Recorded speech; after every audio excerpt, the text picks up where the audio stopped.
Area 2000. This program introduces our listeners to the scientific approach to discussion of two particular subjects: UFOs and near-death and after-death experiences. To contact the Bigelow Foundation during the work week, call Angela Thompson between 9 a.m. and 5 p.m. at area code 702-456-1606.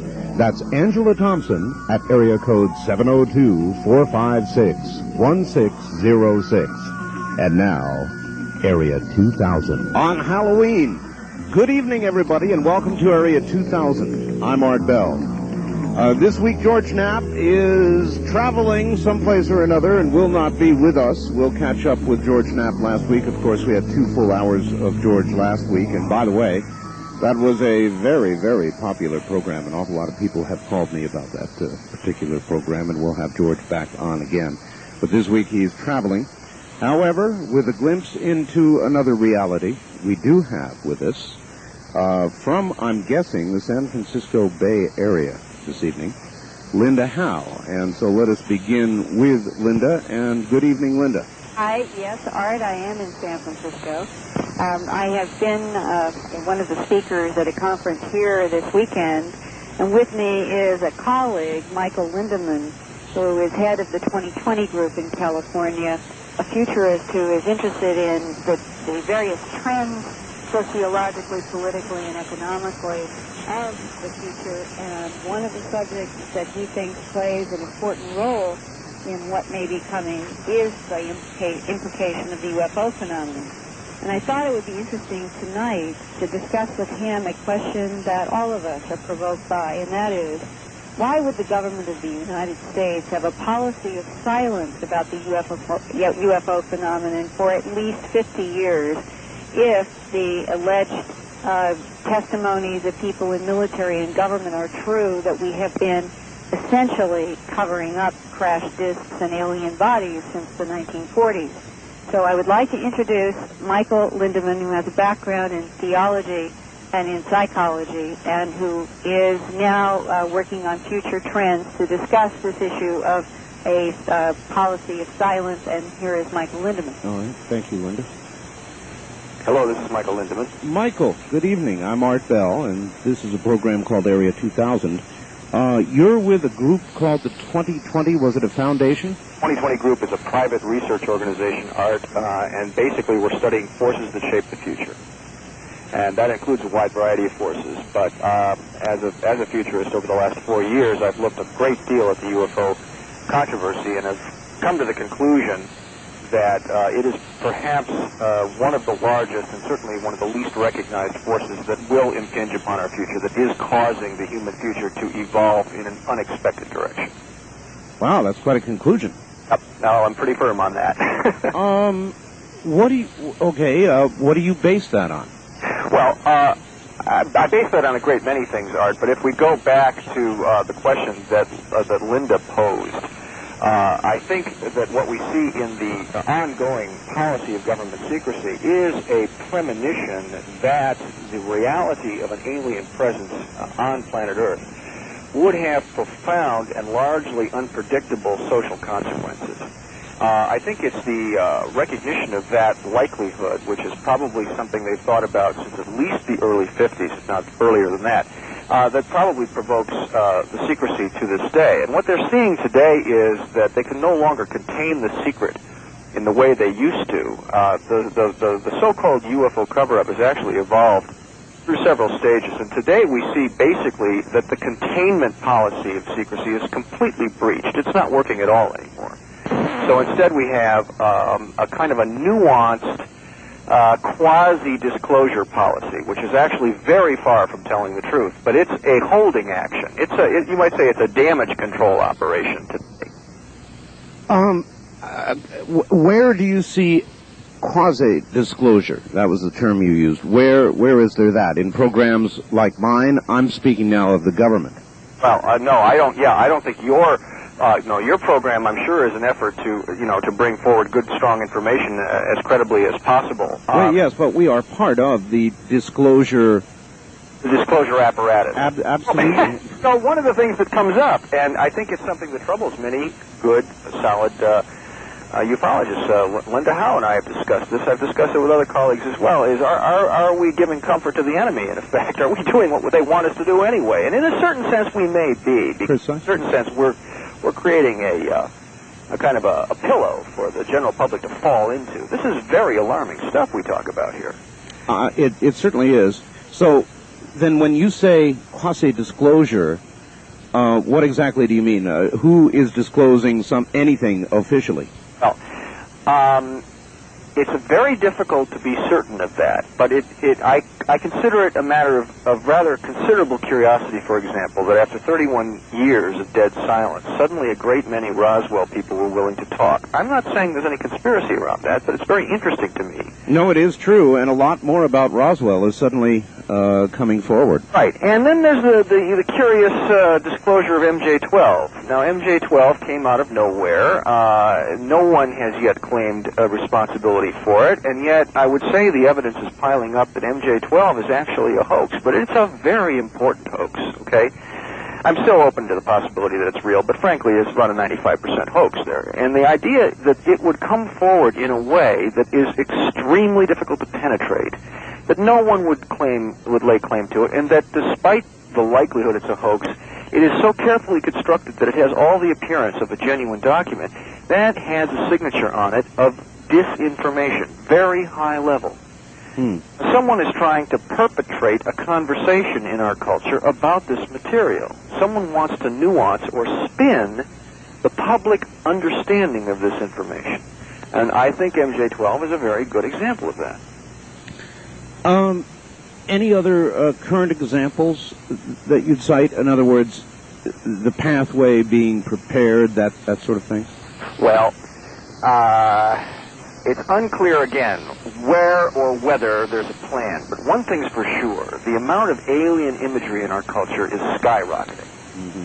We see it in all different venues. We see it in the straight press. We see it on television, all kinds of specials, both fictional and documentary. We see it to a mind-boggling degree in advertising. There's a whole, in fact, a very strong undercurrent of abduction themes in all kinds, everything from television sitcoms to advertising for all kinds of different products. Whether you're talking about hamburgers, telephones, airplanes, or anything else, we're seeing this undercurrent of thematic material about abduction. This, to me, is absolutely extraordinary. I search my soul asking the question, is this really a strong hook for selling, hamburgers or Hondas? And I say to myself, I don't know about that, but I do know this. Today, and this is something that I show every single time I give a public talk, I throw up on the screen a cartoon. It's a Ziggy cartoon, that little kind of doughboy funny guy. Sure. Okay, Ziggy is driving along the street. It's after dark. There's a billboard, and on the billboard there is a flying saucer, very clear, a line-drawing flying saucer. And under it, a couple of lines come down that look like probably what you'd say a beam of light. And in the beam of light, 5 or 6 little stick figures kind of floating upwards, okay? Uh-huh. Now, that's a pretty clear symbol. You know what it means. I know what it means. Underneath, it says 3 words, next 5 miles. Now, check it out. I use that. I believe that is a Rorschach test of our culture, okay? I believe that is a symbolic test of a social experiment that has been wildly successful. You know why? Every single time I throw that up, I do it without a comment. I just put it on the screen. Well, of course, what happens is what you did. People crack up. And then I say to them, now check it out. Why do you get this joke? Why does this mean something? Well, because our culture has been, as you point out, inundated with this kind of material. Exactly. Now, what is the real consequence of this? The real consequence of it is that people have gotten so used to the idea that abduction is real that this extraordinarily bizarre abstraction in this cartoon doesn't faze them anymore. And that, to me, is a monumental event. What does the 2020 group do in trying to predict the future? Do you look at social trends? What generally do you study, whatever the subject would be, UFOs or anything else? How do you approach trying to formulate what might be the future? Well, of course, I use a wide variety of sources. I use research that is conducted by other people. I use news as it is reported in the straight press, both television and print. I use my own field work, and I, have to compare notes constantly with the work of other people. It really, futurism is an inexact science, and we don't predict the future. What we do is we look at trends and try to determine their strength, try to determine their direction, and we say, if we understand this trend, can we project its likely outcome? So then, with regard to the UFOs and all of what you've been describing so far this morning, you would take this then to be a very strong trend. Very strong trend. Yes. Do you draw any conclusions? In other words, is this preparatory work? And if so, do you draw any conclusions about when? No, I don't draw any conclusions about when. And I'll tell you why. Because as far as I can tell, there remains no political advantage at all to coming clean on this subject. I think that the whole process is being pushed primarily by the alien intelligence, which remains utterly inscrutable. We have no idea what these guys are up to. We don't know who they are, where they're from, or what they want. But I do think that if there is an acceleration underway, and I have a sense there is, but I can't prove that, the acceleration is being driven entirely by the aliens. The human side has been foot dragging as hard as ever. The problem is they're actually caught in a rock and hard place. There is the fact that the aliens are here. And that's a big, huge political problem. But the hard place is that they've been lying about it for 45 years. Okay? Now, people are very tired of being reminded that the government's lying to them. It happens time and time again. I happen to think the lies that have been told about the UFO phenomenon do not, by and large, represent bad people doing something bad. I think these people were scared. I think they did what they thought they had to do. I think they formed very hard decisions around very hard information. I think it really freaked them out. But I also think today they're stuck with the very nasty fallout of their policy. What do you think the logic was as they sat around deciding that this information had to be kept from the public? What train of logic do you think they used in deciding that?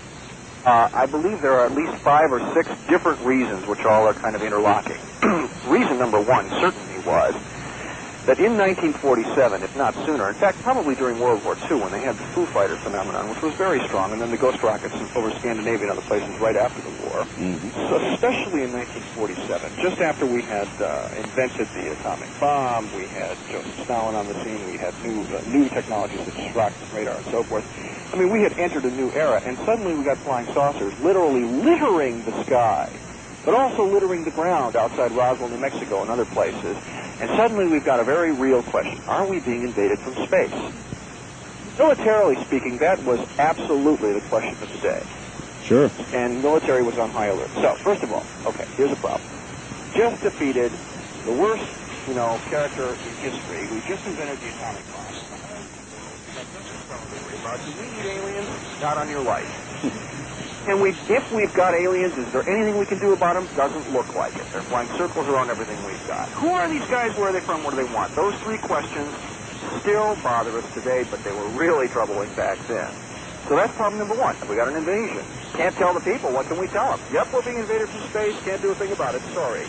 Very bad political problem there. Yeah, I suppose. Secondly, the second reason was that they thought that even if we didn't have aliens from space, what we did have was we had a vast proliferation of stories of flying saucers, and they were really worried that it would cause public panic and pandemonium no matter what. And so the CIA by 1952 was recommending to President Eisenhower that they institute a official policy of debunking.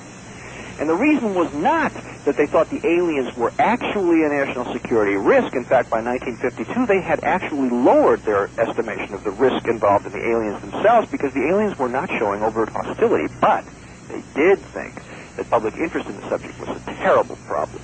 And so they actually said, we've got to get people to stop thinking about this. And how they did it was a combination of denial and ridicule. Now, the third reason for secrecy, without a doubt, was they really thought they might have a secret weapon on their hands here. Now, if you, for example, if some very deep inside group knew that we had recovered alien wreckage from Roswell, I happen to think we did, many others do too, So some inside group knows about this, and they're looking at an alien spacecraft. They're looking at alien technology on board, and they think to themselves, wait a minute, isn't this what we want? Don't we want the ultimate edge? Is this the ultimate edge? Have we got something here that no one else has got, no one else can get for 1,000 years? Is this it? Is this the Pandora's box? And are we going to keep that secret? You bet your life.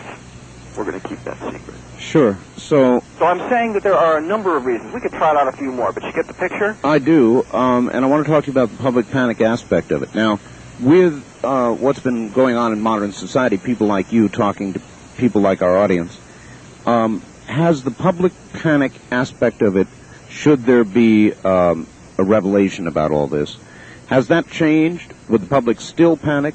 Is it well, in your view, that they would be told, or now, or should it be kept as deep and dark as ever? I think we have to try our best to become more open to this possibility. I think the real danger is sudden revelation of something totally unexpected. People don't handle that well, never have.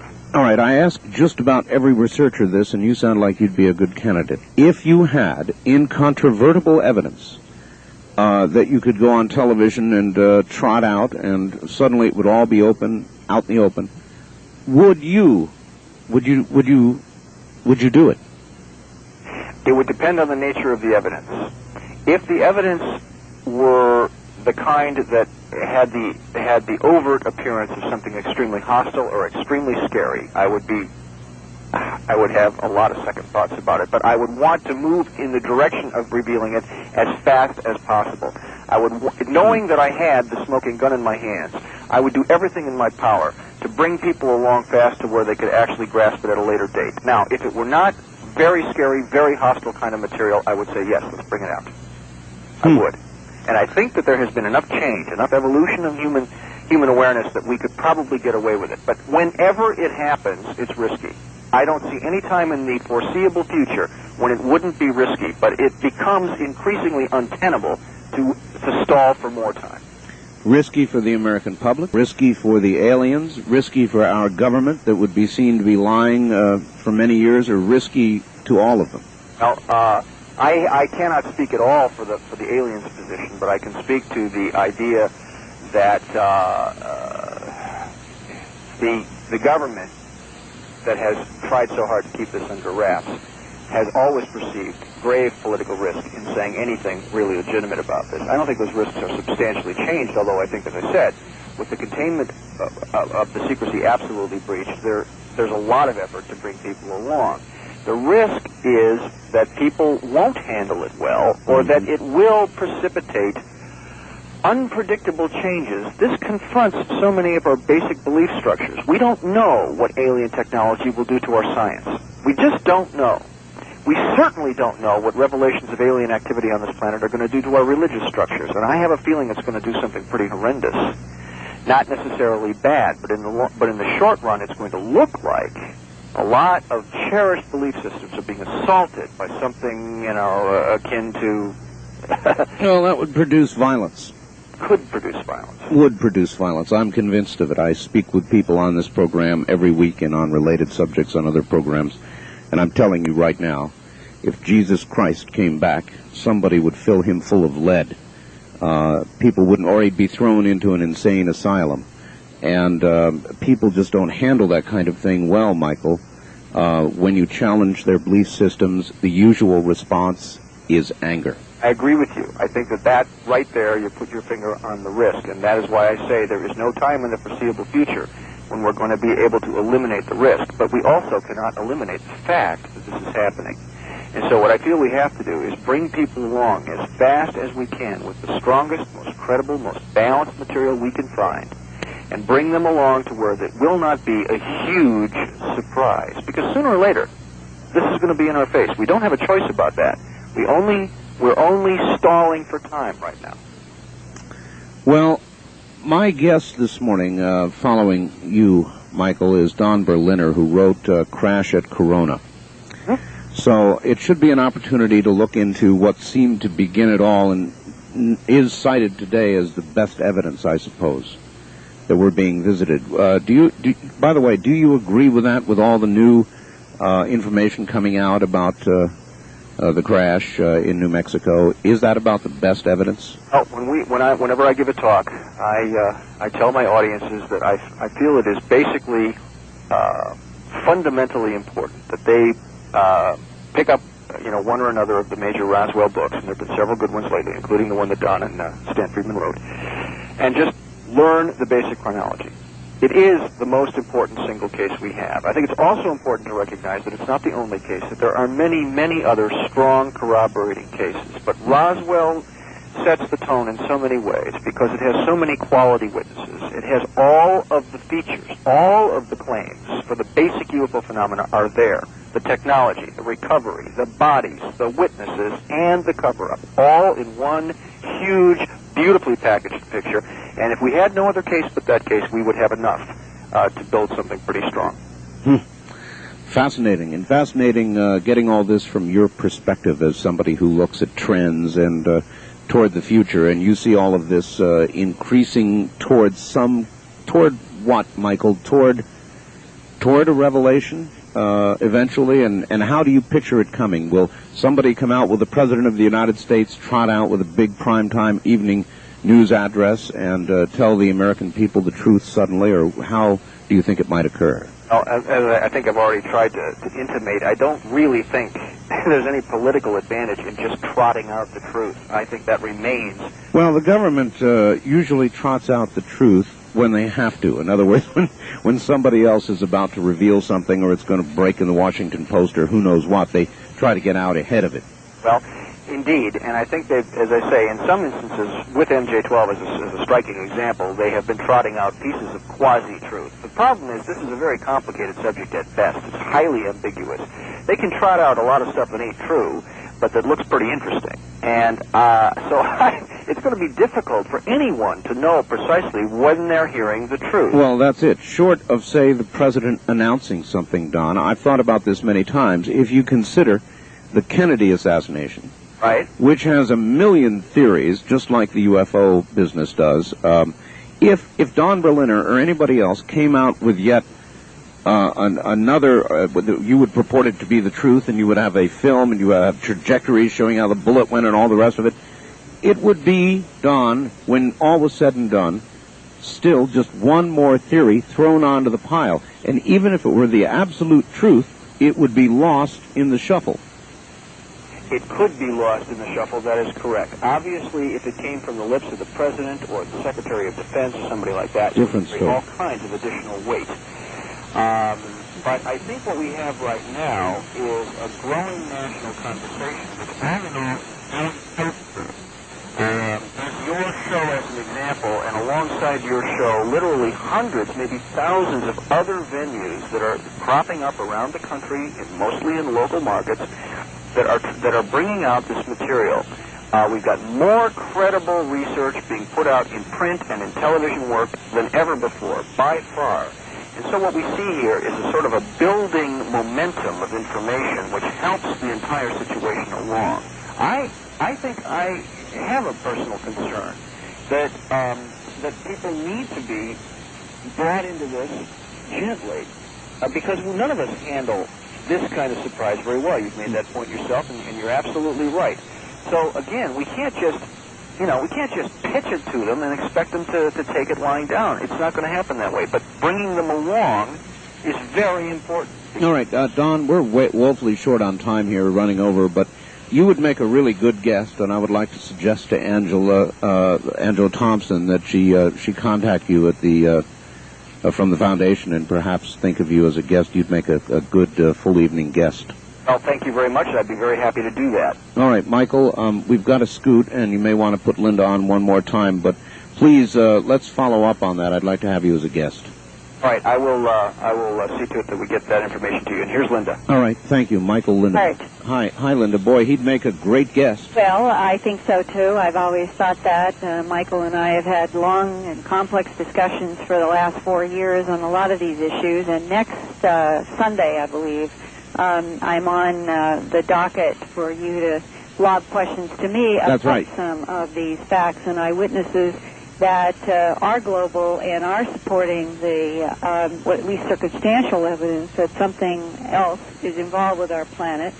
And I think this current interview that you've just done with Michael Lindemann underscores the difficulty that the government has in getting this out, and that some of us who are writing and producing television shows may, in the long run, be the people who are helping them tell the story that they can't tell easily. Okay, Linda, I will look forward to speaking with you, as everybody else will, next week as a guest. And I want to thank you for being here this morning and bringing Michael Lindemann. He was really fascinating. Right. Well, thanks, and I know that Don Berliner also has deep knowledge about the Roswell incident, so Godspeed on that interview. All right, Linda, thank you. That's what I hear in just one moment, Don Berliner.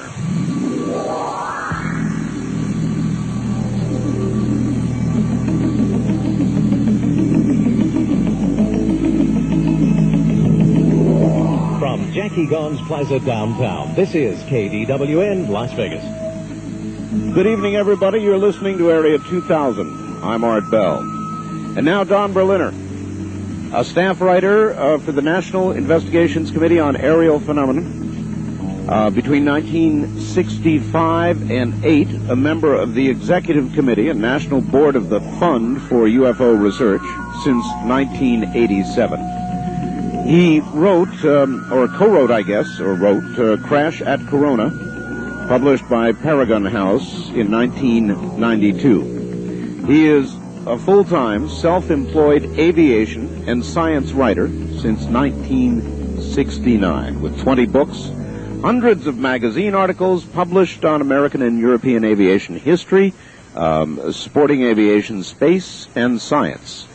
And Don Berliner comes to us from Alexandria, Virginia. So to the state of Virginia we go. Mr. Berliner, good evening. Good evening to you, Art. Welcome to the program. This is all the information that I have on you, but I guess you wrote Crash at Corona, correct? Yeah, Stan Friedman did the investigation, and I wrote the book. And you wrote the book. Hmm? Exactly. Let's begin there, if we can, Don. It is, by so many people that I've had on this program, considered to be, without a doubt, the best evidence, and there's a lot of new information coming forth now. What would you say about it, having written that book? Well, certainly the case is the most thoroughly investigated, and it's the most thoroughly supported. More impressive witnesses who were involved in a variety of aspects of the case than in any other case, anything remotely comparable. It's not the perfect case. There is no such thing, I suppose. If we had a body or if we had a big pile of wreckage, I guess that would make it perfect. But short of that, it's as close as we have gotten so far to what we've all been chasing after for a very long time. Let me just diverge for a moment. You heard, I'm sure, Michael Lindemann, and he works on trends and where we're headed with this whole thing. I wonder if you generally concur with what he had to say regarding the public's eventual knowing or knowledge of everything that's going on. In general, yeah, I agree with some parts of what he said, disagree with other parts, but eventually this has to come out. Whether it comes out by the government voluntarily releasing the information, or whether the government's forced into doing it, or whether it comes out as a result of some major change in alien behavior, it's anybody's guess. But you are convinced the government does know and is covering all this up? Close to 100% convinced, yeah. As close as is needed to keep going in this. What's done it for you? Is it writing the book on Corona? Oh, no, I've been in the game for quite a while. I go back to the mid-'60s with NICAP. Prior to that, I worked on newspapers and covered UFO stories, back in the early 50s. I'm trying to, that's a long time, trying to get this clear in my own mind. I was involved in investigating reports and tracking this, that, and the other. So it's come gradually. Okay, you've studied UFO history, particularly 1944 to 1952, I guess. How do you compare that period of time with today, or with the last few years? Oh, very, very different. In the early days, the late 40s, early 50s, most sighting reports involved daylight observations, where the witness or witnesses were able to produce considerable information on shape, color, detail, maneuvers, that sort of thing. Today we get, by and large, funny lights in the night sky, which are next to worthless. The subject was frequently on the front page of the paper. This is not the case anymore. In fact, sightings are a minor part of it anymore. The focus seems to have moved toward the abduction phenomenon. Yeah, very definitely. Very definitely. And another big change is that there's considerable interest among scientifically trained people.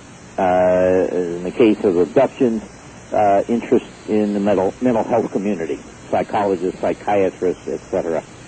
By the way, while we're on that subject, and I'll try and dig it out, there is a Associated Press report this morning on exactly that topic, and I'm trying to figure out what I might have done with it. I'll try and locate it, but it's out this morning, showing that people who have seen UFOs and have been tested are psychologically no more impaired than anybody else. Interesting. I like to see it. I'll see what I can do. Okay. But back to this idea of comparing the early days with today. Mm-hmm. I don't see much in the way of similarity, frankly. There was far more public interest in the subject many, many years ago. As I say, it was on the front pages. It was on the radio, on television when television became common. Today, most of the coverage we see is unfortunately under the heading of entertainment, because there is not all that much breaking news on the subject. Gradual trends, gradual development, but hardly any spectacular sightings that produce news coverage, that warrant news coverage. And so with abductions, they're so complicated, and they are so emotional and so personal, they're very difficult to cover. And so the public isn't aware of a whole lot of detail on these. And so... all right, let's go backward. You wrote the book, Crash Corona. Tell me a little bit about that crash. What impresses you so much and everybody else about it? And what's new in terms of people coming forward? Yeah. What impresses me is the witnesses.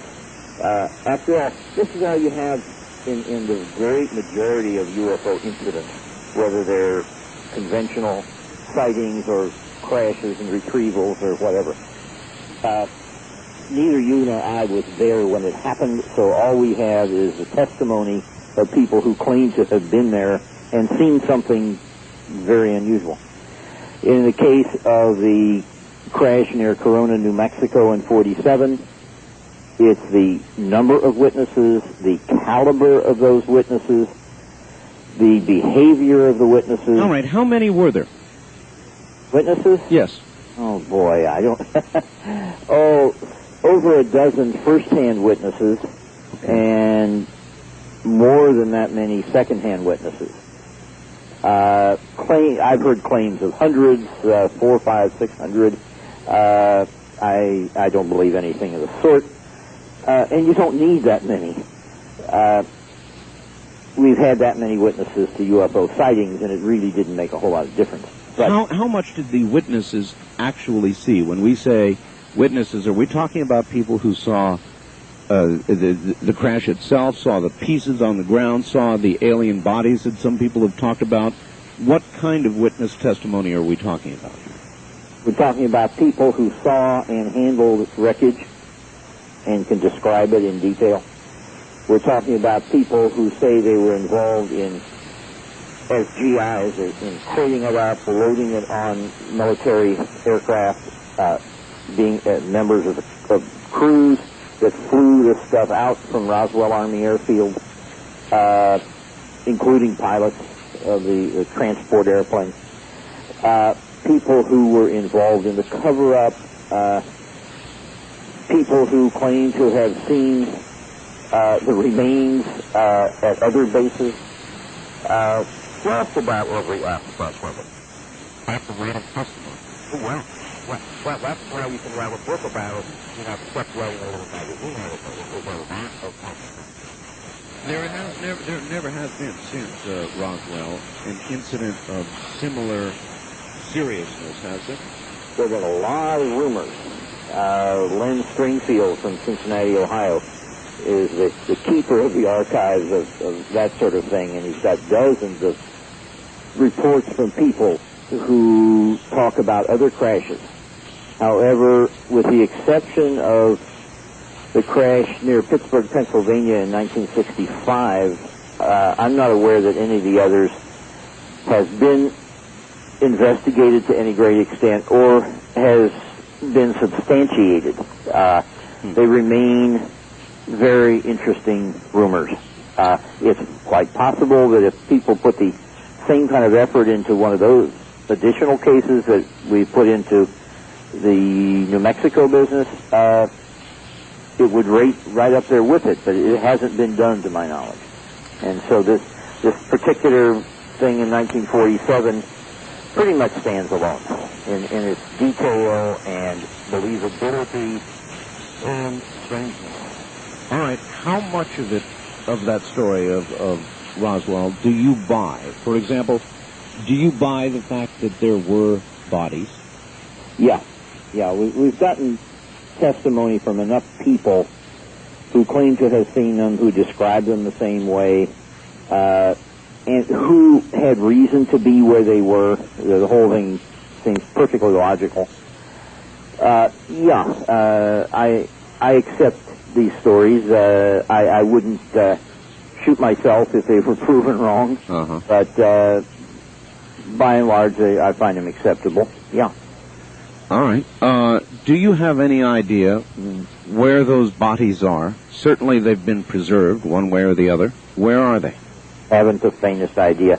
There have been lots of stories over the years of bodies being seen in storage at Wright-Patterson Air Force Base in Dayton, Ohio. Correct.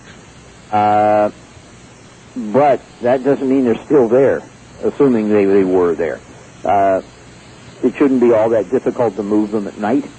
And so... all right. How much evidence is there that what crashed in New Mexico was not some sort of secret government something or another, but indeed something secret, something that they then transported, but something other than alien?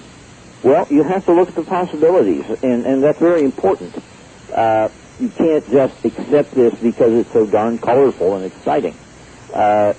You have to challenge the assumption that aliens were involved, and so you've got to look at what else it might have been. All right. When you challenge it, how well does the alien theory hold up? Far better than any of the others.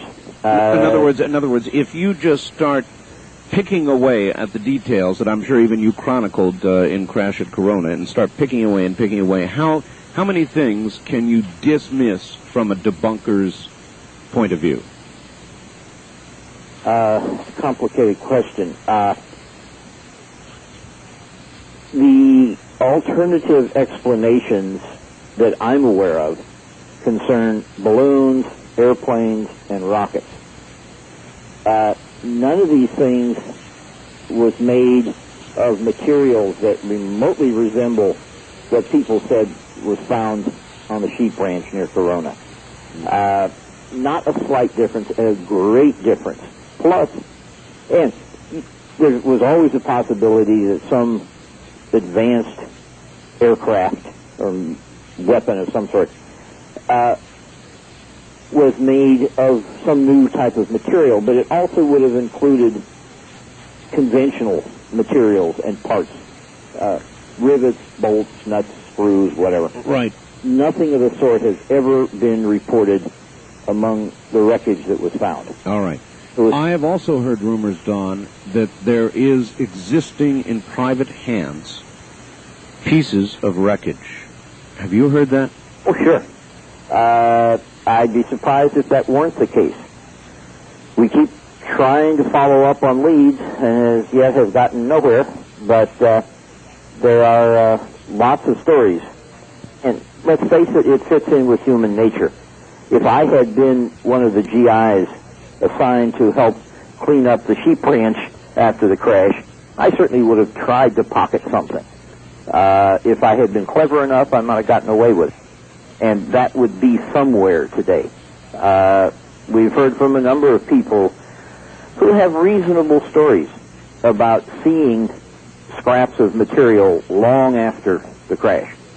But as yet, we haven't found any. All right, I promised you this story. This cleared the wire literally a couple of hours ago. Thought you might find it interesting along with the audience. A new study says people who think they've seen a UFO or space alien are no crazier than the rest of us. Researchers found that UFO reporters scored no worse than others on tests of psychological, health, intelligence, and fantasy proneness. Study co-author Patricia Cross of Carleton University in Ottawa says they appeared to be, quote, very normal, end quote. Cross reports the work in the Journal of Abnormal Psychology. The finding does not mean these people actually spotted a UFO or space alien. Cross thinks many misrepresented unfamiliar sights or experiences and were influenced by a prior belief in visits by space aliens. But she says the findings contradict the idea that these people have wild imaginations and are easily swayed into believing the unbelievable. Fascinating. Mm-hmm. When we're done, maybe you could fax that, a copy of that to me. I would be glad to. I don't know if I have your fax number here or not. I don't think so. Okay, I'll give it to you off the air. All right. So there you are. And I must tell you, Don, and maybe you can comment on this. I had my own sighting. I'm 48 years old. Never saw a thing like it in my life, Don. One night on the way home from work, my wife, on a very lonely country road, I live about 65 miles west of Las Vegas. As we were approaching home, or near home, she said, "What the hell is that?" and looked over my shoulder. I was driving. I said, "I don't know," and I stopped the car, turned off the engine, totally quiet. You could only hear crickets, Don, a quarter of a mile away. That tells you how quiet it was. Yeah. Here comes this this gigantic, triangular, very dark shape, about 150 feet above me, not high at all, with lights on, white lights on two sides and a strobing red light on the front of the triangle. It was close enough to me, there was a moon out, that I could see it perfectly. I could actually make out the mass, the black mass of this thing, and it was going slowly, could not have been supported in aerodynamic flight at that speed. I would describe it as floating. Floated just almost directly over my car and kept going out across the valley. It was totally silent, not even the sound of rushing air, and could not have been flying as we understand flying. And it was big, 100, maybe 150 feet from one edge of the triangle to the other. It was monstrous. I've never seen anything like it in my life, Don. We live close to Area 51. We're just one valley over, so it might have been government experimental, but I'll guarantee it's technology that I'm not aware of. Yeah, it certainly doesn't fit anything I know about the science of aerodynamics. But we got a lot of reports from that general area of quite peculiar flying things. Well, if it is ours, A, I'm glad we have it, very glad. B, it it's technology that hasn't even been hinted at, because this thing was large and quiet. And I'm telling you, Don, I've never seen anything like it in my life, and I don't expect to ever again, but it was quite an experience. I can imagine. And my wife saw it as well. So there you have it. We have something, or they have something. What do you know about our technology? Since you write about aviation, what do we have? I don't know how we would make one of those, frankly. But just because I don't know doesn't mean that the people in charge of making things like that don't know.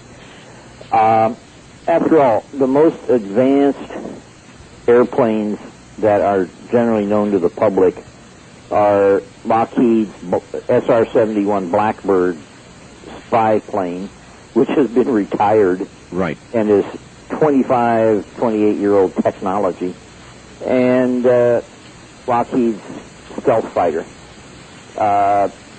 which has been around for quite a few years. So we have to have more advanced types of aircraft. And who knows what we've learned in the past couple of decades that has been kept secret. Well, is it your view that we are privy to some alien technology? I don't know. I don't see any evidence of it. I will not go so far as to assume that this strange thing you saw was not developed by one of the aerospace companies strictly on its own. They've done some pretty good work over the years. It might be the result of acquired technology, but without some evidence, I won't go that far. Well, what did, if there was a crash at Corona, what did we learn from that, do you suppose? In other words, we must have had the pieces and parts and bodies and this and that, so presumably we'd try to reverse engineer or learn whatever we could learn from it. Oh, sure. And people have been looking at major advances in technology whose origins are a bit misty and could have come from that. Obviously, nobody's going to include on his patent application that he started with a chunk of alien spacecraft. And so he's got to cover it up with some kind of a cute story. But you can never cover up anything completely. And so there are a number of things being looked at as possibly having come out of the wreckage. Relatively simple things. When you get into really high-tech stuff, you're over my head. And it would take somebody with real scientific knowledge to look at that. But consider something like Velcro. Yes. It appeared not long after the crash. Now, it's credited to a Swiss who said he was walking his dog in the woods and noticed how the burrs clung to his trousers and the dog's coat, and he invented Velcro. That may be true. Oh, darn. And it may not be true, because a number of the reports of people who claim to have seen the body say that their uniforms were held together without common devices, buttons, zippers, etc.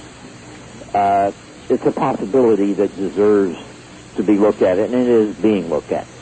Really? So Velcro could actually be technology from elsewhere? Could be.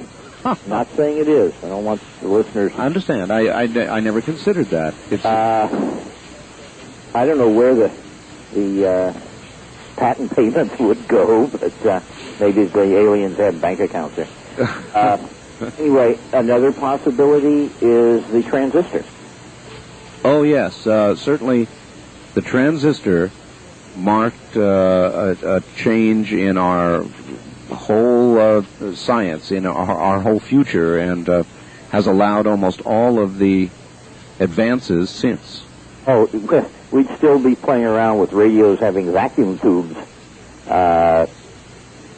if it weren't for the transistor and what it led to.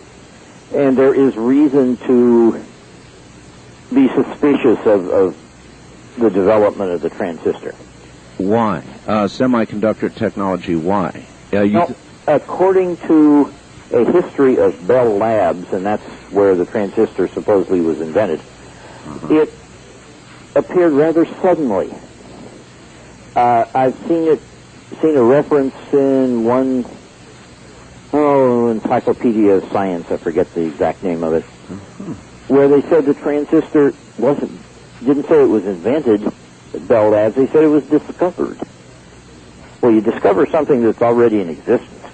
You invent something brand new. It's true. And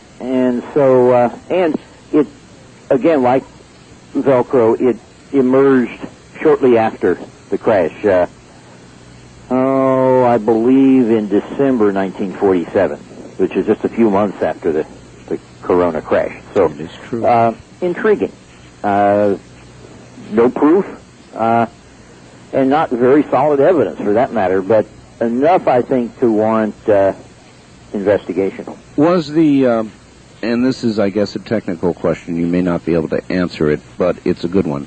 Was semiconductor technology at that point a logical leap from the place where we were, or is it, in fact, an illogical leap? I don't know. You're over my head there. It's a very good question, though. Yeah. And I don't know that you could answer the same question with regard to Velcro, but certainly with the transistor, it seems to me somebody who's familiar with the technical history, and I know something about it, could tell us whether that's a logical or illogical technological leap. Good question, and maybe a listener knows something. Perhaps so. So at any rate, given all the evidence that you've studied and all your study, you are absolutely convinced this is real. They say almost 100% convinced. 100% only when I have a piece of the thing in my hands. But short of that, yeah. What about a modern piece of evidence, something a little more modern? What about all the sightings, for example, in Florida? Is there anything of modern significance, the abduction phenomenon, somebody you may have talked to that would be of great modern significance? What would you cite as the best current evidence? I think we have to go back to the way we looked at things during the heyday of daylight sightings. No one sighting meant that much. No one abduction case means that much. It's the great stack of them that means something. Any one case can be discounted, I suppose. But when you've got hundreds of them that all say approximately the same thing, then you've got something of great consequence. Is it your view that all of this is benign or in some way malevolent? Have you made that decision yourself yet? I haven't, no. I don't see any particular evidence of evil intent. And there again, this is something we used to talk about back in the great days of sightings. There were several cases of pilots, military pilots, being lost on attempted intercepts of UFOs. Some people took this as proof that they were bad guys. I never saw it that way. All right, Don, I'm going to ask you to rest, just sit down and rest for 5 minutes, and we'll do a newscast and come back and open the telephones and let some people talk with you. How's that? Don Berliner is my guest. Stay right there, Don. We'll be back. You're listening to Area 2000, an occurrence on Sunday evening each, beginning at 8 o'clock, 8 till 10 o'clock each Sunday. I'm Art Bell. There's more with Don Berliner in a moment.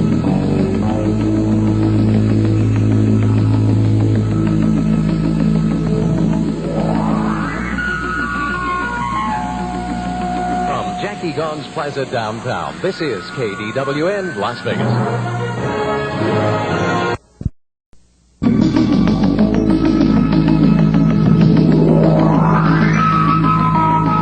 Good evening. Welcome back to Area 2000. My name is Art Bell. And I want to remind all of you that what you're listening to is provided by the Bigelow Foundation. And that's a non-trivial matter. They're arranging for all this. They arrange for guests. They sponsor the program with a grant, and that's why we're here. If you'd like to contact the Bigelow Foundation, would like something investigated, or you'd like to make a comment on the program, contact Angela Thompson, please. She's your contact at the Bigelow Foundation. Angela Thompson, area code 702-456-1606. And it probably wouldn't hurt just to call and thank them for doing this. That's area code 702-456-1606 if you enjoy the program. My guest is Don Berliner. If you have a comment or a question, here are the relevant telephone numbers. In the Las Vegas metropolitan area, the number is 383-8255. 383-8255. Out of state, toll free, it's 1-800-338-8255. 1-800-338-8255. Then we have the wild card direct dial lines. Let them ring until they're answered.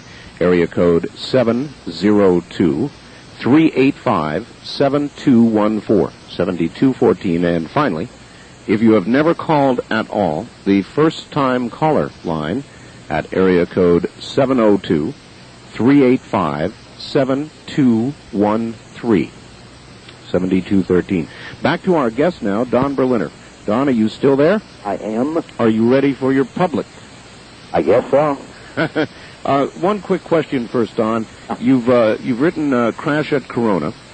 What might be next for you? Are you working on anything now, or do you plan another? Not working on anything on UFOs at the moment, but my agent has some ideas he's trying to sell. I'm back to doing aviation stuff right now. I see. All right, fine. Well, it makes you well qualified to comment on things that do fly. All right, let's see what we've got on the telephone. On our first-time caller line, you're on the air with Don Berliner. Good evening. Hello, Art. Don, my name is Mike. I'm calling from San Luis Obispo, California, and I am kind of playing catch-up with a lot of the evidence that's coming out. I've been reading since my own lost time experiences and sightings, and I'd like to ask Don a kind of a critical question, and I'll just ask my question and then let you answer on the air. Okay. First, is the evidence that you know of substantial enough to suggest that the events described in Whitley Strieber's Communion or other books are real in the common sense? And what are the scientific theories that make this possible? And could you just comment on the round room experience? All right, let's see what we can do with all that. Okay, as far as the legitimacy of Whitley Strieber's experiences as described primarily in his first book, Communion, they fit in pretty well with what hundreds and hundreds of other people have described. And so, yeah, I would assume that this probably did happen to him. Now, most of his writings on the subject are wrapped up in his own philosophy, his own attempts to explain what was going on, and that's strictly Whitley. But his descriptions of his experiences fit in very neatly with other people's descriptions of their experiences. So either they're all genuine or they're all something else. And so I tend to think that he probably experienced what he described, and of course he's far more capable of describing things than the great majority of people. He asked about theories that validate it. Well, I don't think there are any. I think all this stuff is outside our theories, our scientific theories, and that's one of the puzzling and one of the fascinating aspects of it. This is something very, very new and different. All right, and finally, what in the world is the round room? I've never heard of that. That makes two of us. Oh. I don't know what that is. All right, very good. Line 1, good evening. You're on the air with Don Berliner. Hi, this is Mike in Las Vegas. Hi, Mike. And I'd like to ask you, Art, when you'll be having your guest back on who spoke about the Philadelphia experiment. And secondly, I'd like to ask Don if anyone has ever reported encountering female aliens. Thanks. Okay, thank you. I'll answer the first question. Al Bielek will be back on. I don't yet know when. I had him on my syndicated program in the early morning some time ago, and we'll have him on again. Your turn, Don. Female aliens. I'm losing my mind. Female aliens. Female aliens, sure. Quite a few reports of female aliens.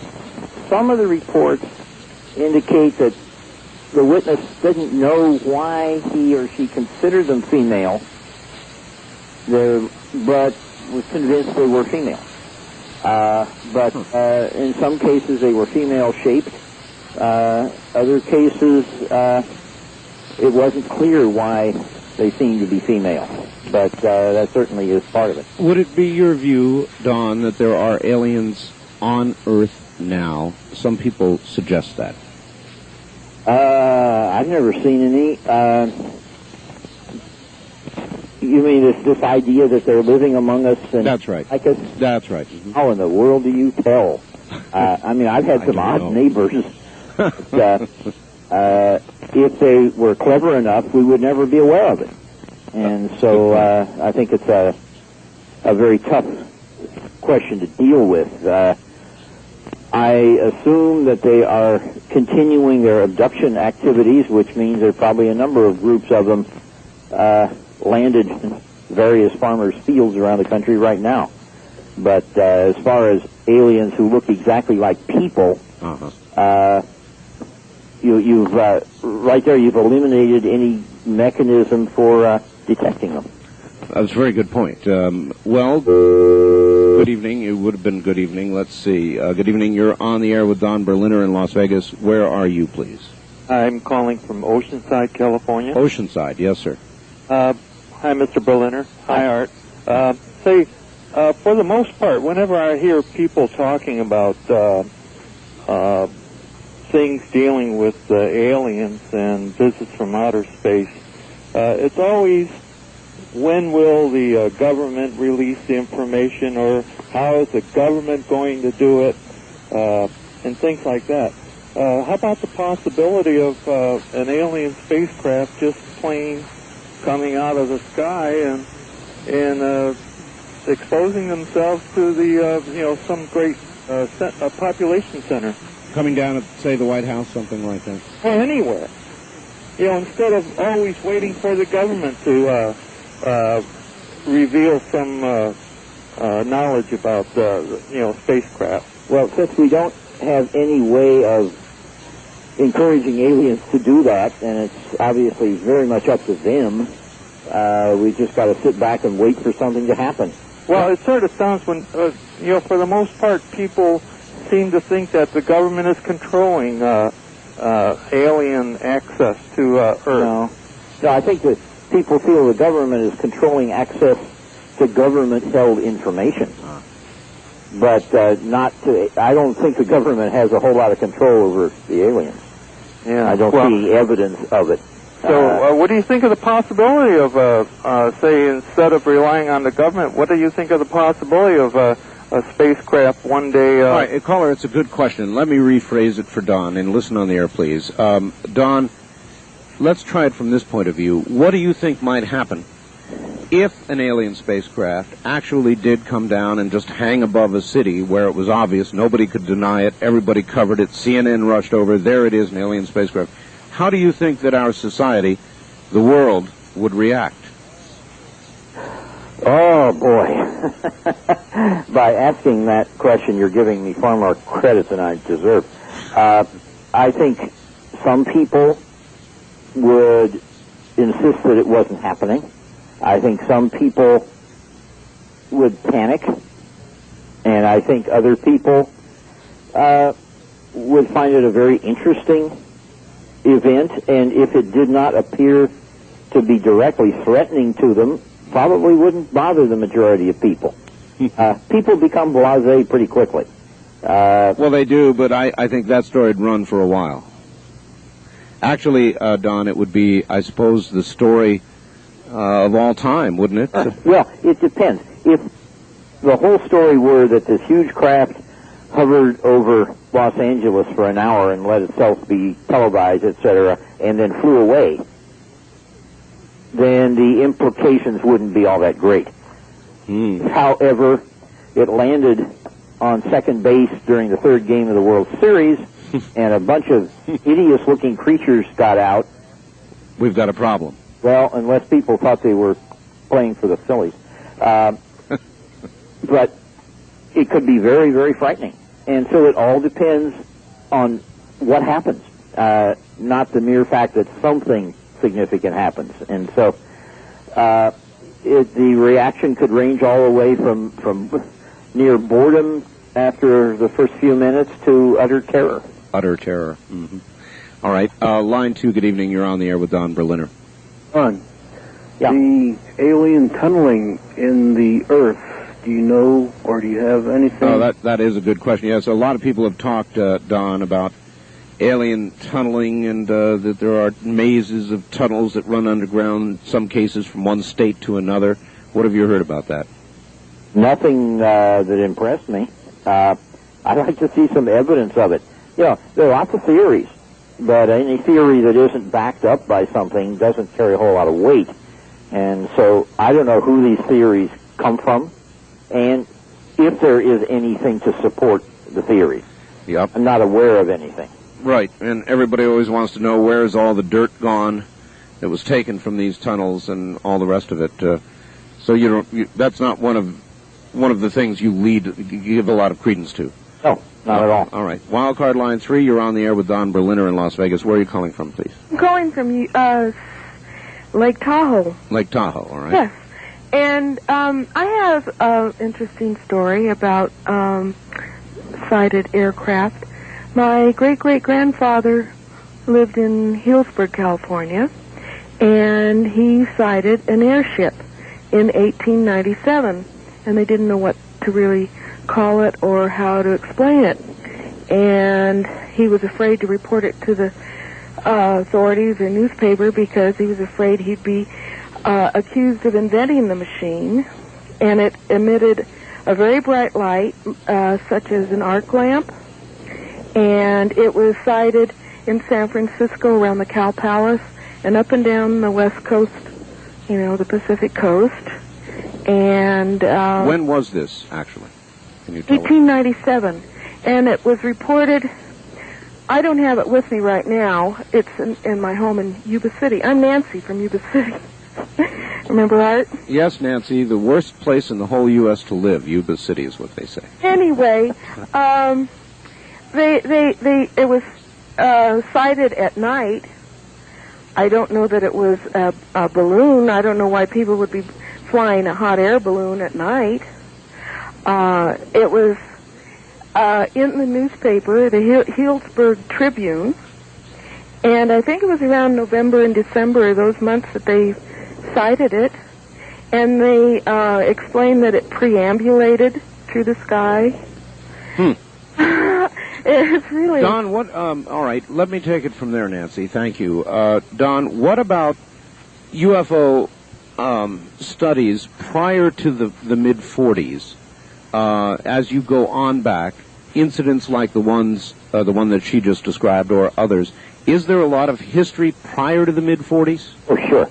In fact, the first recognized wave of sightings was exactly what Nancy was talking about. There were reports from coast to coast of what became known as the 1897 airships. Not all that much similarity to modern UFOs or flying saucers, except that they were just as mysterious. A lot of the reports were obviously phony, created by unscrupulous newspaper reporters, but it appears that there was also something substantial going on that could not be explained by existing lighter-than-aircraft. There's almost no lighter-than-air craft flown in this country. Is there enough evidence, in your opinion, to suggest that the UFO phenomenon, as we understand it, has been going on nearly forever, as long as we've been recording events, or? Well, I won't go that far. You go much more than 100 years back, and it's really hard to tell because the reports are very vague, hardly any specific bits of information. You obviously can't go back and re-interview the witnesses. They're all dead. Language has changed, but there were reports of very peculiar things in the sky 100, 150 years ago. Before that, it gets awfully murky. And it's intriguing, it makes good reading, but it's of no particular scientific value. But certainly starting with the 1897 airship wave, which was from coast to coast, something was going on, something as yet unexplained. An intriguing area of study. Oh yeah, intriguing. It's but of course no video cameras back then, and much less evidence, so it's difficult. But nevertheless, an intriguing area. On the first-time caller line, you're on the air with Don Berliner. Good evening. Yes, good evening. This is Bob from Las Vegas. Hi, Bob. And I enjoyed the book written by Stanton Friedman and Don Berliner. I thought it was quite well done. Thank you. I'm particularly interested in the resolution of the question of where the main crash site is, whether it's somewhere between Corona or in the vicinity of Corona, or whether it's in the plains of San Augustine. With the credibility of one of the characters in the book, Gerald Anderson, being questioned by several writers, I'm also wondering whether there's a disagreement now between you and Stan about adhering to the plains of San Augustine as the main crash site. No, we never considered it the main crash site. The way we express it in the book, and the way we still see it, is there probably were two crashes, separate crashes. Mm-hmm. The great amount of evidence and testimony is for the crash in Corona, near Corona, to the east, in the eastern part of New Mexico. The crash in the plains of San Augustine, which is in western New Mexico, the main witness, the main eyewitness, is no longer considered reliable. That's Gerald Anderson. Wasn't there another witness that's deceased? Yes. Oh, yeah. Enough other evidence to make us feel there was a crash there. It's just that we cannot rely on the details provided by Anderson. And so the primary crash, as far as reliability and witnesses and such are concerned, is the crash near Corona. Mm-hmm. And we're still looking for more witnesses to the San Augustine crash, but it does appear that there was one, and they probably happened at about the same time, and probably were related in some way. Whether it was a mid-air collision or what, we don't know. But the more substantial event was the one near Corona. I see.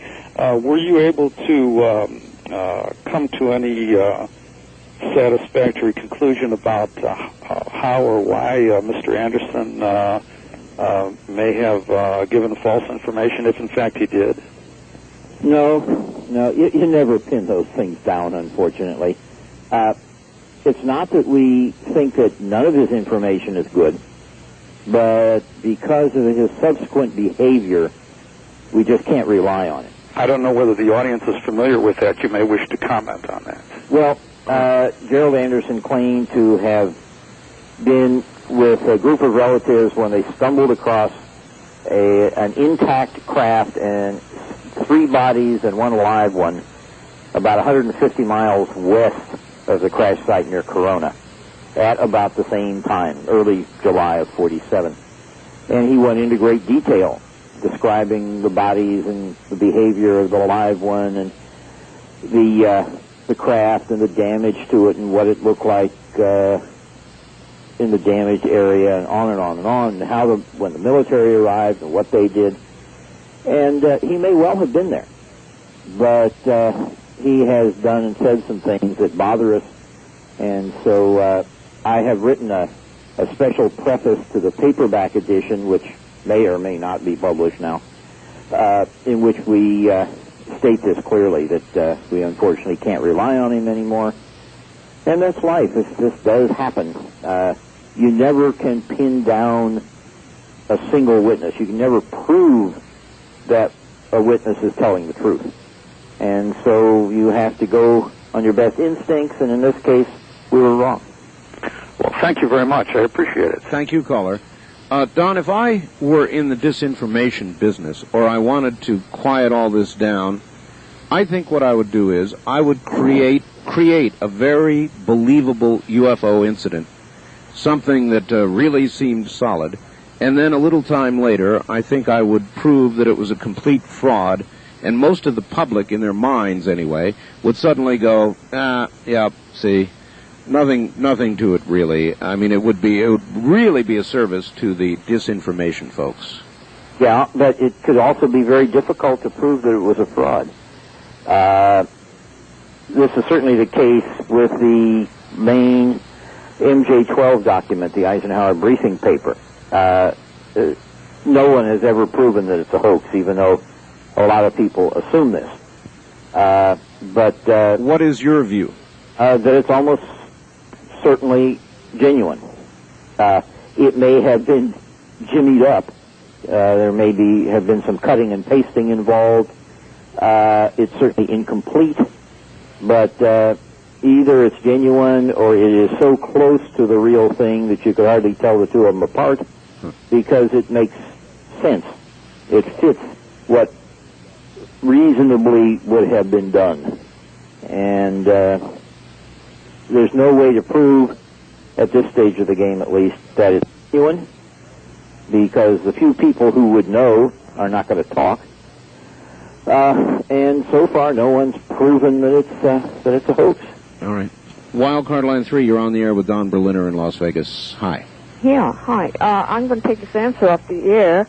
I heard an interview out of Denver with a forensic investigator, and he said that microscopic examination of the physical scars inflicted on the abductees appear the same geometric design as the crop-circles, and 2, he cautioned that aliens conduct deliberate misinformation, nothing they say can be trusted, and they wish to discredit all the reports. Now, this fellow, if you know him, was a Mr. Darrell Sims. And just tell me if you know him, then I'll hang up. I don't know him, and I have great question about what he's saying. He says aliens are conducting disinformation? Well, when they How does he know? when they answer, he was 1-for-1, and he's got about 200 people that he's working with, and he's an anesthesiologist, hypnotherapist, or whatever. It's a mouthful, isn't it? Yeah, and he's doing a lot with them, and people ask questions, say, what are you doing with us, and so on. And you can't believe anything they say. Yeah, I'll go along with that. The answers that people get are generally nonsense. Totally, yeah. But whether that's disinformation or not, we have no way of knowing, because we don't know how aliens think. All right, ma'am, we're going to have to scoot. Where are you? And the geometric design, okay. Oh, well, that I hadn't heard about. It's gone. But there's such a wide variety of designs and crop formations that you could find something just about anywhere to match one of them. Crop formation. That's a good question. Don, hang on just 1 second while I ID the station here. Don Berliner is my guest. This is Area 2000. From Jackie Gone's Plaza downtown, this is KDWN Las Vegas. Sunday night and Area 2000. Good evening, I'm Art Bell. My guest is Don Berliner from Alexandria, Virginia. He is an aviation science writer. The subject this morning is UFOs. Back to Don Berliner. Don, are you still there? I am. Good. What about crop circles, Don? Linda Howe and others are looking into both crop circles and animal mutilations. Does all of this, in your mind, figure into the rest of the phenomenon? I don't see any connection yet between crop circles and UFOs. Well, there are frequent sightings of UFOs in the area of crop circles. But not very good sightings and pretty vague reports, actually. And, of course, there are sightings lots of places where they don't have crop circles. But, as I say, I don't see a connection. There could be coincidence. All right. However, I consider the crop formations, since they are much more than circles, to be an independent mystery at this stage. Absolutely fascinating. Certainly not all hoaxes. Right. But what's going on is anybody's guess. If it's a form of communication, it's a pretty terrible one because nothing's been communicated. But it's very, very intriguing. And all right, what about the animal mutilations? They seem to kind of go together, and they are very specific, Don. There are cuts made with high-heat instruments. Oh, yeah. Very precise cuts, organs removed, incredible things. You can see no other explanation. Well, Linda is the expert on that. I'm not. But, again, I don't see much of a problem with both. Again, there have been sightings in the same general area, but not very good sightings, and not sightings that have produced much information. And so, until there's better evidence, I can't say that there is a connection, but it's a fascinating mystery unto itself. It is, indeed. Line 3, good evening. You're on the air with Don Berliner. Good evening. I don't know any aliens, but since the 60s, I've seen an awful lot of strange people that act in strange ways that I would prefer to believe that they're aliens and that the human race has degenerated to that point. I think you're reaching. I think we are degenerating, but I don't know that I'd blame it on the aliens. But you asked a question before about the research and the discovery of semiconductors. Yes. That was done through hard research. They researched many materials before they came upon the silica crystal, which has a particular atomic structure which has 4 holes in it, positives and negatives. All right, well, you're suggesting then that the leap to semiconductor technology was logical and well-researched. It was come about exactly like Edison came about through much experimentation. As to transistors, the first I knew of transistors was in 1947 when my cousin, who never finished high school, as a matter of fact, he never attended high school, but he's some sort of an electrical genius, and he built a radio that worked underground in the subway in New York, and he used transistors which came from Japan at the time. All right, do you have a question for Mr. Berliner? No, I just really wanted to fill you in on that semiconductor information. All right, thank you. I appreciate it, and that does help. I guess maybe it was a logical progression. Well, there is considerable reason to suspect the origins of the transistor. Why, Don? Give us a few of those, if you would. Some off-the-record comments by people in the intelligence community, for instance. Oh. Who say that's one of the things that came out of a crash. You can't go into court with information like that, obviously, but it keeps you investigating. So. That brings up another question, Don. If the government is keeping all of this secret, then surely a lot of government intelligence people don't know about this, because other guests that I've had on the program say they give lectures, and inevitably some people from the government, even the CIA, will show up for the lectures, as interested as anybody else. Sure. Well, highly classified stuff is handled on a need-to-know basis. There's something like 700,000 people in this country cleared for top secret. You don't tell every one of them everything. When you're dealing with very sensitive stuff, you limit it to people who need the information in order to do their jobs. It's what's called compartmented information. And so just because some CIA people or some Air Force intelligence people are not in on this doesn't mean that it's not there. And even if they are in on it, they wouldn't be able to say so. Right, but presumably they wouldn't attend a lecture of that sort because they would already know the real stuff. Or maybe they want to find out what the private community has learned recently. That's true. That is true.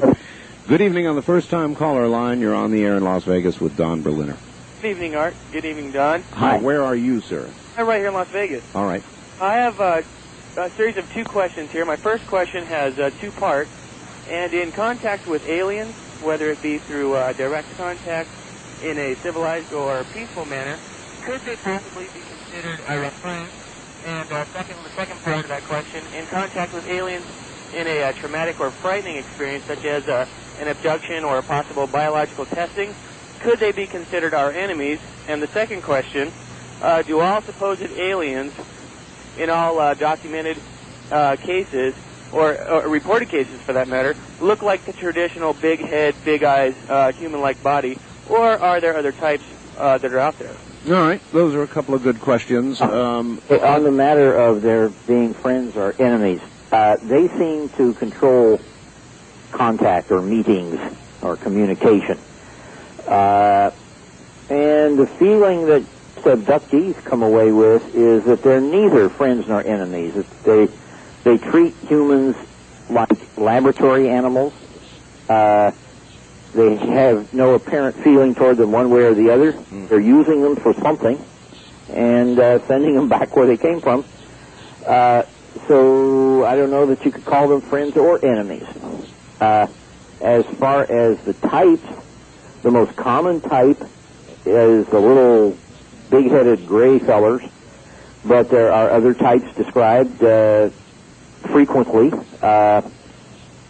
Some that look pretty much like humans, some that are kind of halfway between the human types and the little gray guys, and occasionally something else, some really weird ones.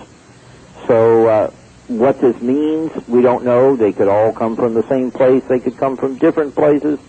They could all actually be the same, but the witnesses, who are certainly not clear of mind when all this is going on, could just get odd impressions.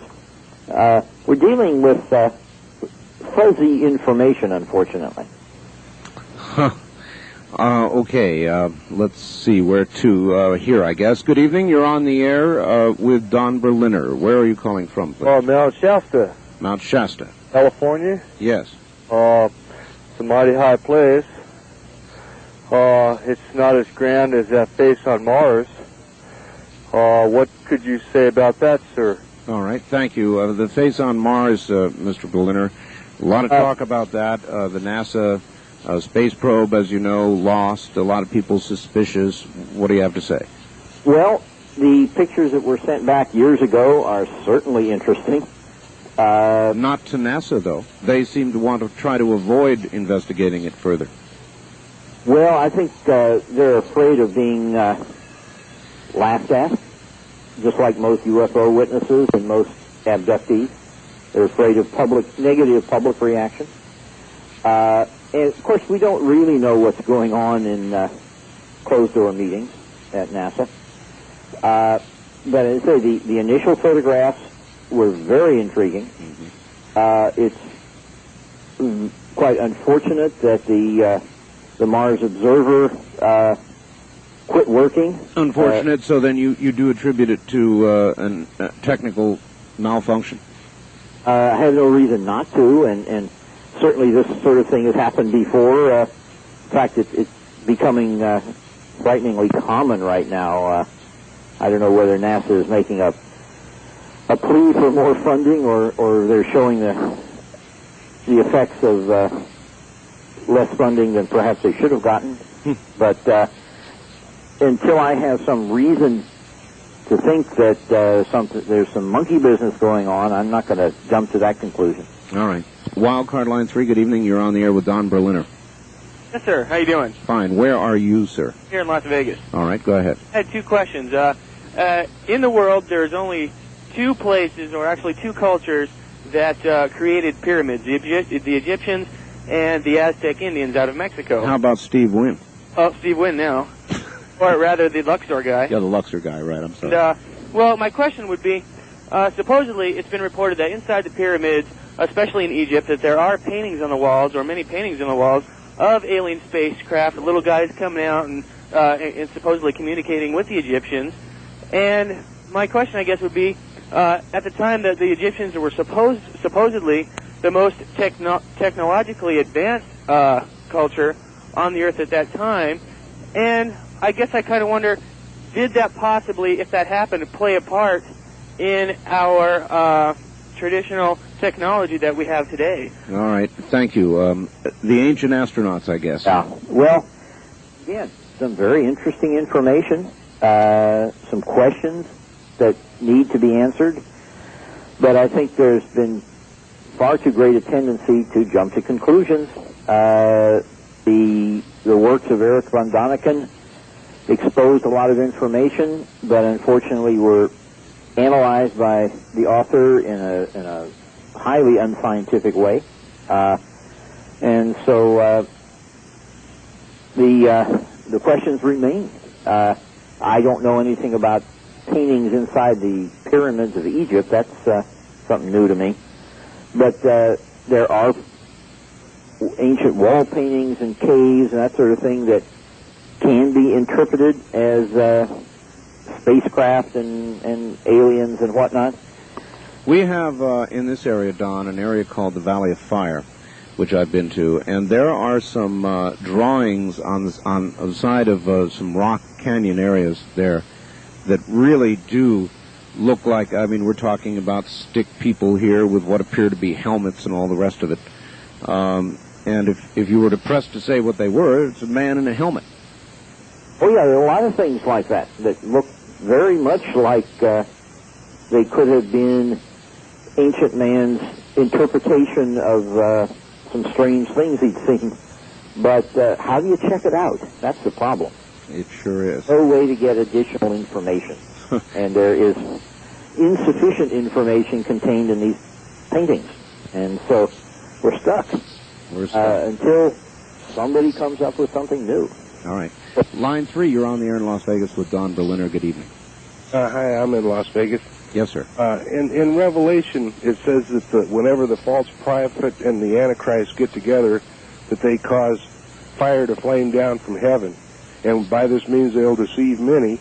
That kind of tells me that they're going to have the ability to maybe have laser beams burn up part of a city or something at will. But I'm looking for deception. And it's not going to, interfere with my faith no matter what they do. And I just was wanting your opinion on that. Thank you. All right, thank you. I won't get into religious matters. They're too sticky. And so well, people are welcome to interpret religious writings as they wish.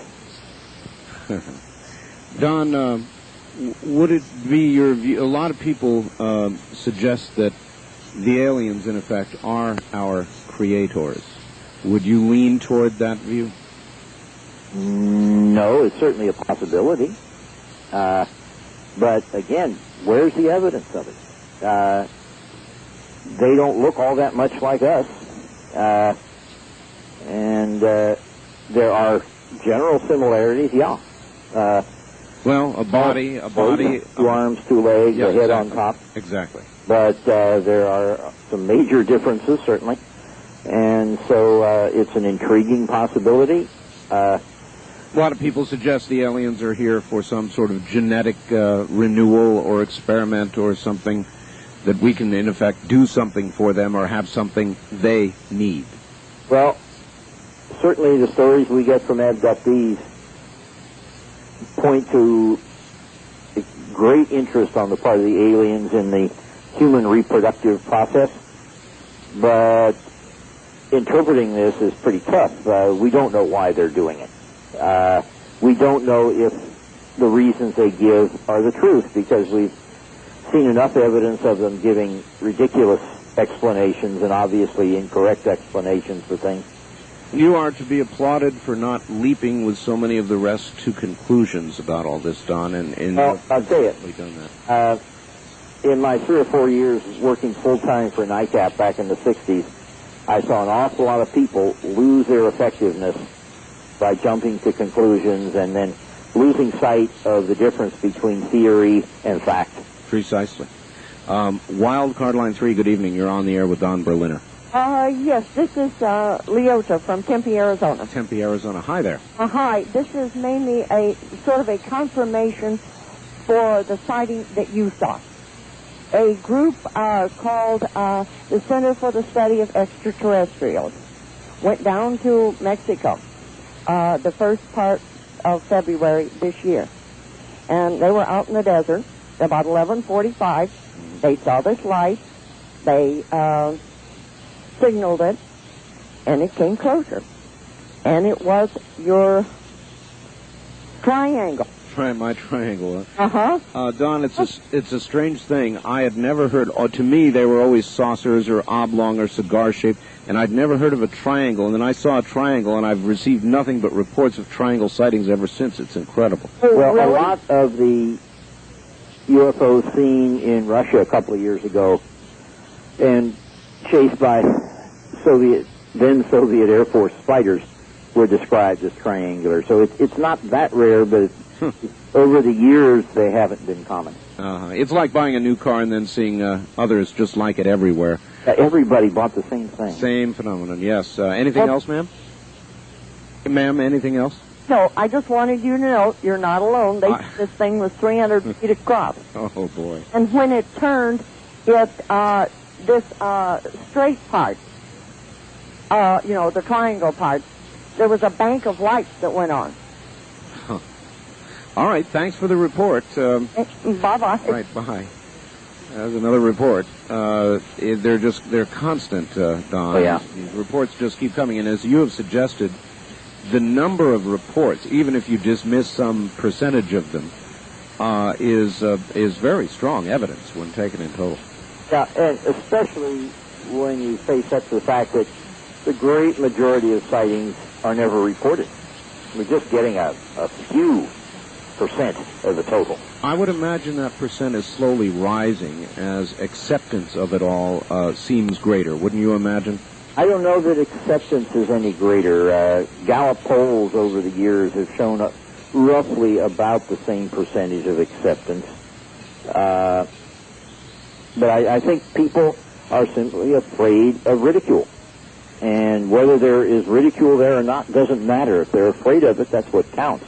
And now, with no well-known private organizations in the field and no admitted government interest, people don't know how to report sightings. Right. All right, Don, let's keep moving. A lot of people want to talk to you. Good evening on the first-time caller line. You're on the air with Don Berliner.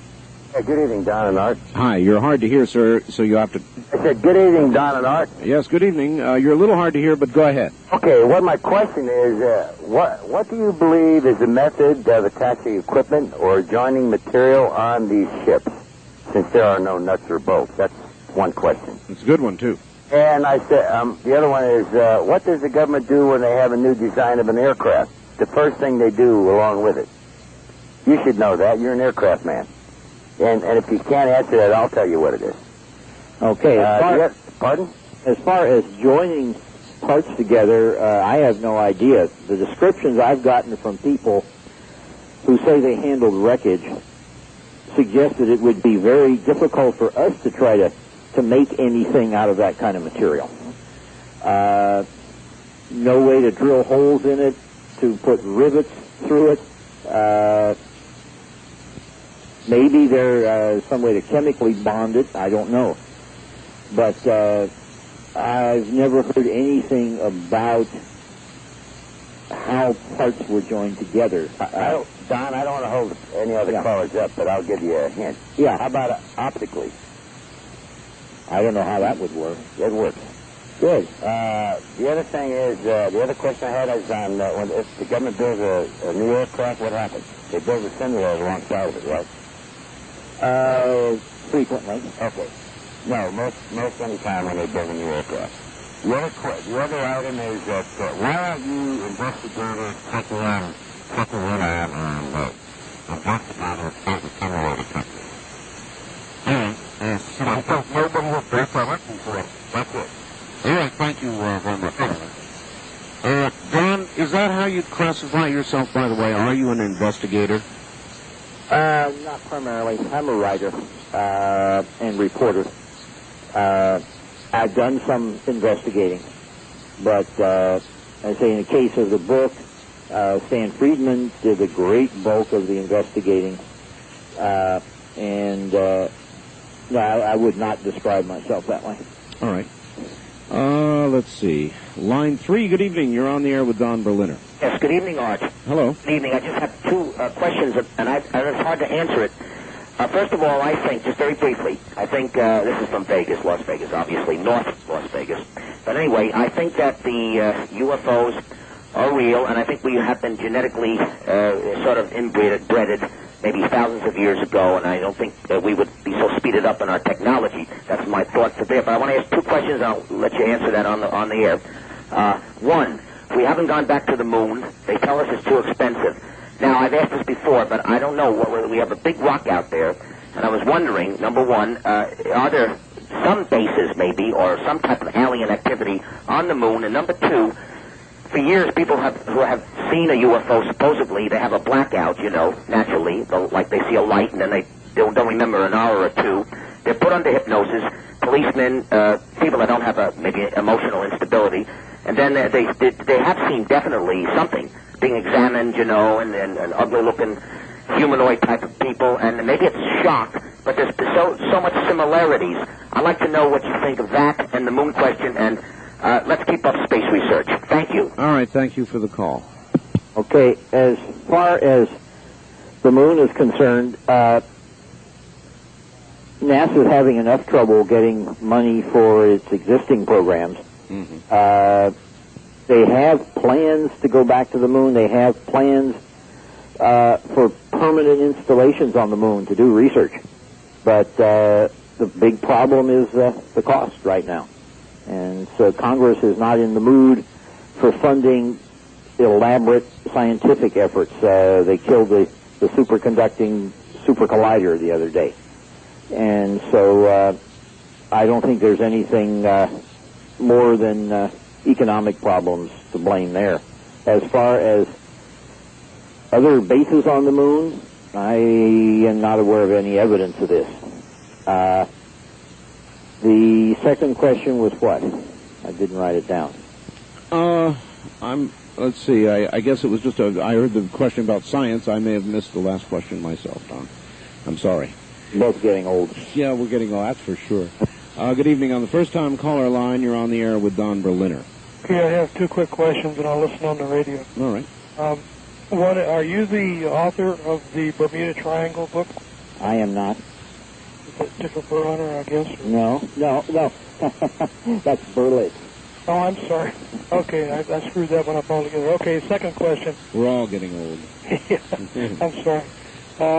Earlier, Al Bielek was mentioned, and I wondered if you had done any research or writing about the Philadelphia experiment.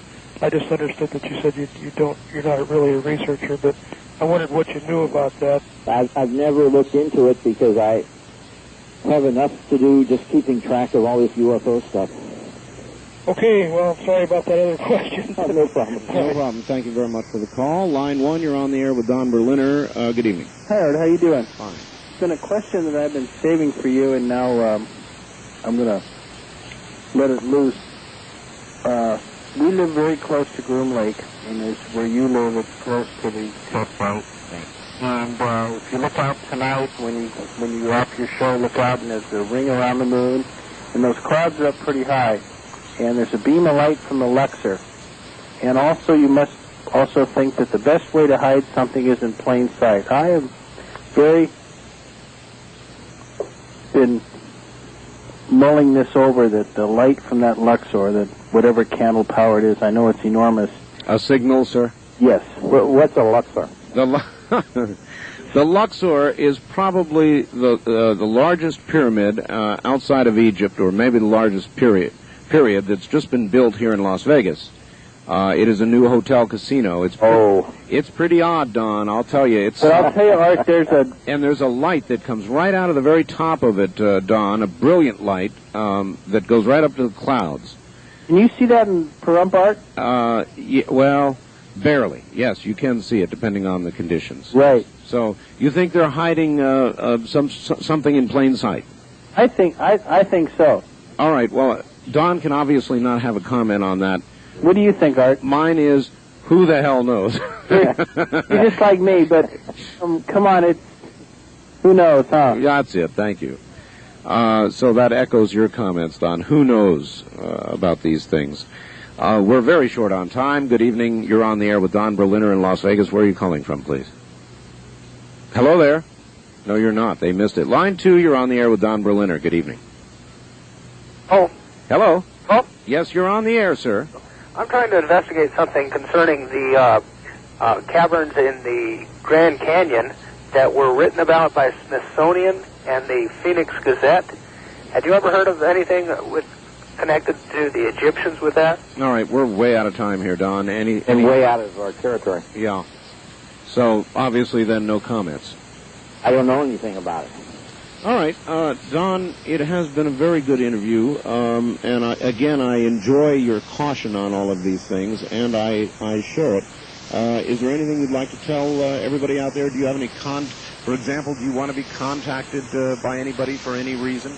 Well, if people want to contact a friend for you, if they're interested in what we're up to and like to participate in any way, they're welcome to write to us at Post Office Box 277, Mount Rainier, Maryland. That's Rainier, Maryland, 20712. And we'll send you information and go from there. All right. Lots of people left on the lines, but not lots of time. So, Don, I'm going to simply say thank you. Thank you very much for the interview. And I'm not going to have a chance to get your fax number off the air here. Somebody else steps right in, but I will contact you, Don, and get your fax number. I'd be glad to send you this Associated Press story. Okay, if it doesn't run in tomorrow's Washington Post... It may, because I just heard it on the Associated Press News at 9 o'clock. So, okay. My guess is it's going to run all over the place. Oh. All right, so if you need it, let me know. I'll give you a call. Don Berliner, thank you. Thank you, Art. There he is, Don Berliner, aviation science writer, and yet another guest from the Bigelow Foundation and Area 2000. Good evening.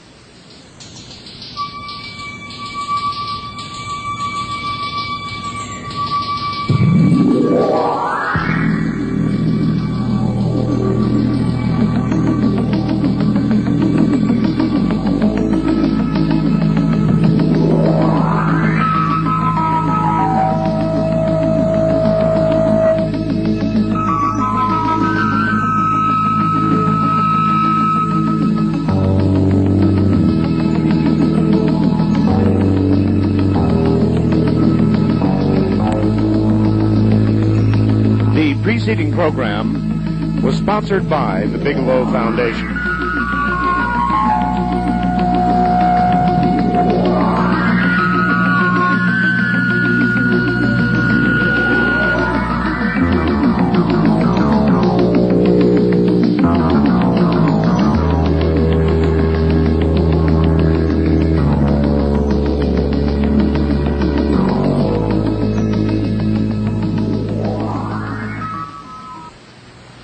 Plaza. This is KDWN Las Vegas. 720 King John.